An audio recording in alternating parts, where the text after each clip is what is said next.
Friends, இன்னைக்கு நம்ம வந்து இமோஷனல் வால்கானோ அப்படிங்கிறத பற்றி பேசலாம். ஸோ இமோஷன்ஸ் அப்படிங்கிறதுனா நம்மளுக்கு எல்லாருக்குமே தெரியும்ல, பாசிட்டிவ் இமோஷன்ஸும் இருக்குது, நெகட்டிவ் இமோஷன்ஸும் இருக்குது. யூஸ்வலாக பாசிட்டிவ் இமோஷன்ஸ்னால் நம்ம வெளியில் தெரியப்படுத்திடுவோம். எனக்கு சந்தோஷமாக இருக்குது, நான் வந்து ஹாப்பியாக இருக்கேன் அப்படிங்கிறது நம்ம வந்து எல்லாருக்கும் நம்ம தெரியப்படுத்திடுவோம். பட் சோகமாக இருக்கிற, அதாவது நெகட்டிவ் இமோஷன்ஸ், யாராவது நம்மளை திட்டிருக்கலாம், இல்லை நம்மளுக்கு ஏதாவது ஒரு சேட் ஃபீல் இருக்கலாம், ஒரு டிப்ரெஷனாக இருக்கலாம், இல்லை வந்து ஏதாவது ஒரு கோவம் இருக்கலாம், எது வேணாலும் இருக்கலாம். ஸோ அந்த இமோஷன்ஸை நாளளவில் வந்து நம்ம வந்து அடக்கி வச்சுட்டு இருந்தோம் அப்படிங்கிறதுனா ஏதோ ஒரு நேரத்தில் வந்து அது வந்து எரிமலை மாதிரி வெளியில் வரும் இல்லையா? ஸோ அதுக்கு தான் இது வந்து இமோஷ்னல் வால்கானோ அப்படிங்கிறது நம்ம சொல்கிறது.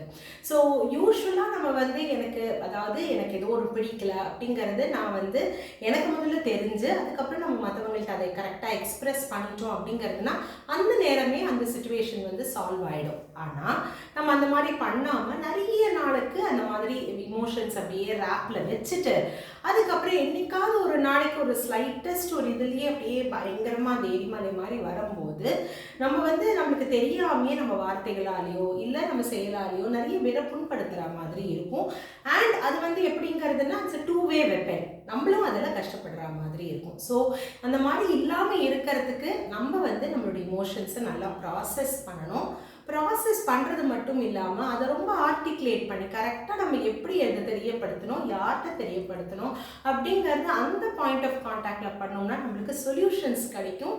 நிறைய பேர் இன்னைக்கு வந்து என்ன பண்ணுறாங்கன்னா அதெல்லாம் எதுவும் சொல்லாமல் சடனாக அந்த வால்கானிக் இரப்ஷன் அந்த மாதிரி ஆகும்போது இமோஷன்ஸோட அது என்ன ஆகிடும் அப்படிங்கிறதுனா ரிலேஷன்ஷிப்ஸை ஸ்பாயில் பண்ணும். ஸோ அந்த மாதிரி இல்லாமல் நல்லா ப்ராசஸ் பண்ணிக்கோங்க உங்களுடைய இமோஷன்ஸை, உங்களுடைய இமோஷனல் இன்டெலிஜென்ஸை வளர்த்துக்கோங்க.